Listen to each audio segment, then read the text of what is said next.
Ating recipe sa ngayon ay espasol. Manggagaya tayo ng recipe ni kusina ni Kuya Biner. So, ganito siya. Ang gamit ko is isang kawali. Paiinitin ko pa. I think medyo mainit na siya. Pagka mainit na yung kawali, ilagay natin ang 2 bag ng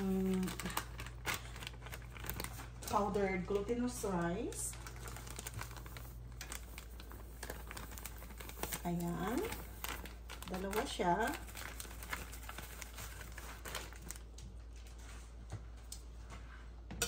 Halu-haluin mo lang para hindi siya masunog.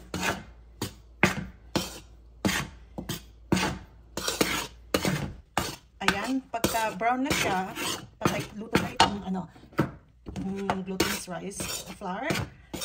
And kailangan nating i-set aside siya para hindi masunog. Kailangan nating mag-set aside ng at least a cup na roasted flour rice kasi magagamit natin ito mamaya. So yan, roasted siya. Ito natin sa ayan.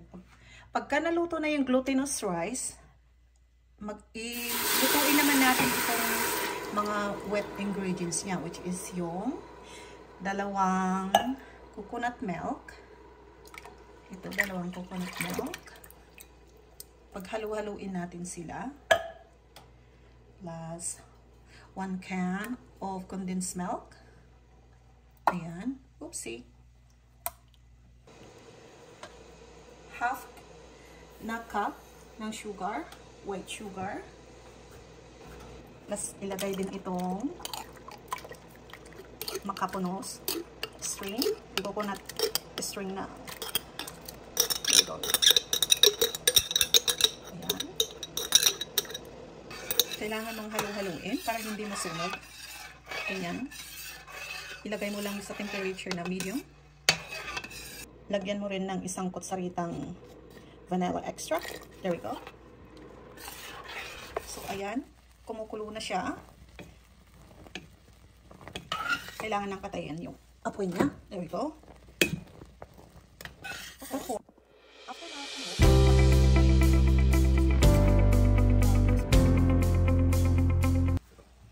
Paghaluin mo, ipuhos mo dito sa naluto na kaninang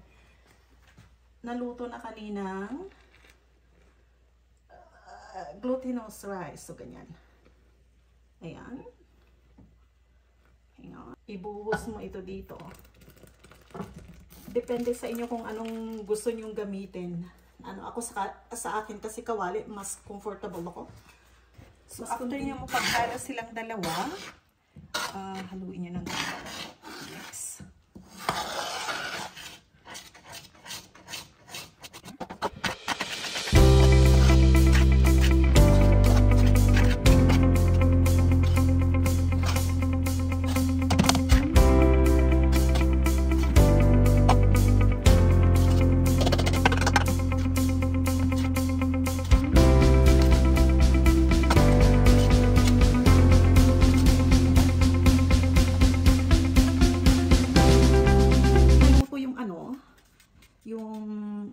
Espasol, kailangan nyo siyang ilagay sa molder, which is, ako ang gamit ko dito sa baking tray.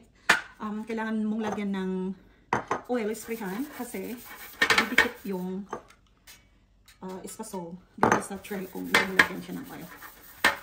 There we go. Ganyan.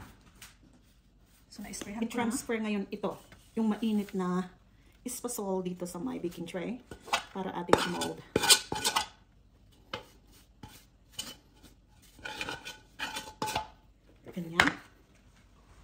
Ganyan, pagka-transfer nyo dito sa may paghalu-haluin mo, gamit lang ng gloves kasi mainit. Ayan, init siya.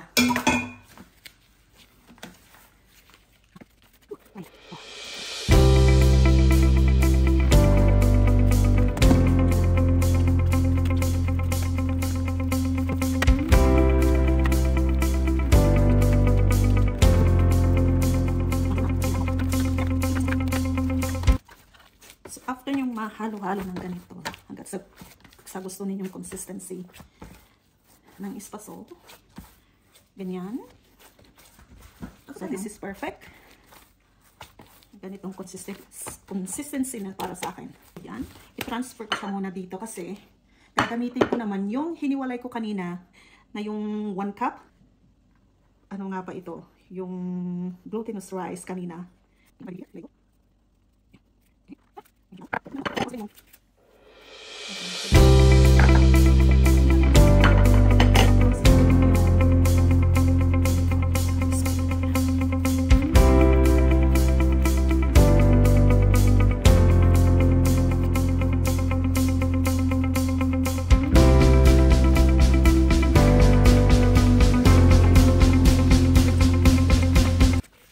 Medyo malamig na yung espasol, pwede mo nang i-slice.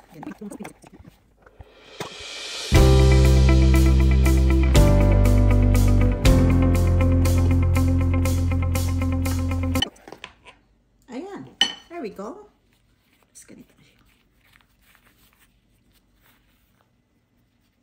There. That's espasol.